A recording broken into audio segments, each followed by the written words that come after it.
So I've gotten a lot of phone calls about how we keep these sensors, these Freestyle Libre sensors, on our pets because they want to come off. We're finding that initially these sensors would last maybe 6 to 7, 8 days, and then they'd fall off or they start giving you false readings. And so they were prematurely lifting up is what was happening. As the hair regrows, the sensor just gets less and less adhered to the skin. So we found a few tricks, and we also found a way to get them to stay on cats too, so I wanted to share that today. The main reason that we're keeping the sensors on nowadays has to do with using an adhesive right at the site that you're going to play the sensor. We're using skin tack. You can get this off of Amazon, you can get it many different places, and it comes in a packet.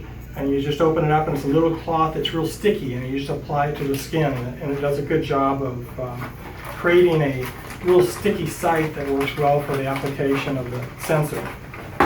That's the most important thing. Since we started using these, we can actually get the sensors on a cat to stay on as long as 14 days. This has been really a game changer for us. We couldn't even keep a sensor on a cat initially I think we tried for the first 6 to 8 months and could not find a way to keep them on cats, but this made the difference. It was part of it, and I'm going to explain the other part. Then you want to cover up your sensor. Most people, if they're putting it on the neck, will just use vet wrap. If you're going to put it on the belly somewhere, then something like this is a good way to go. This outfit is made by a company called Vet Med Wear. You can find them on the internet. This is called a spooter shirt, and it just ties over the top and protects the sensor. You could also use a t-shirt, but it just depends on if it's going to cover it or not. T-shirt would work here too. In a smaller pet though, it's going to be harder to find a t-shirt. But this works real well. In cats, we found that the sensor, instead of putting it on the neck didn't work real well because the sensor teeter-totters over the spine and it just loosens up. If you put the sensor on the side of the neck, we find that as the cats turn their head, their neck stretches and it makes the sensor come off. So we started putting the sensors right between the shoulder blades on cats, and that worked really well. That's when we were now starting to get the 14 days staying on with the help of the skin tack.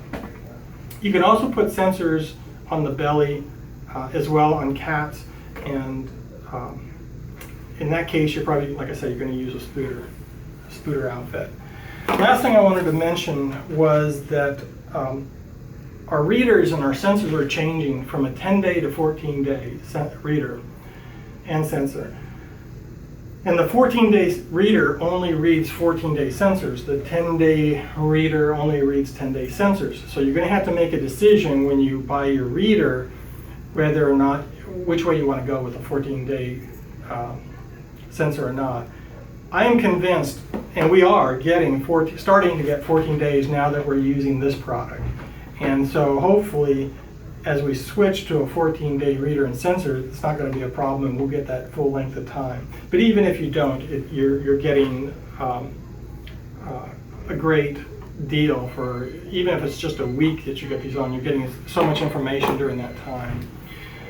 Let's see, what else do I want to say? This accuracy, we've been doing it now for about 1.5 years, and our accuracy, they're not perfect. You can be off. We've been seeing it off by 30 or 40 points at times.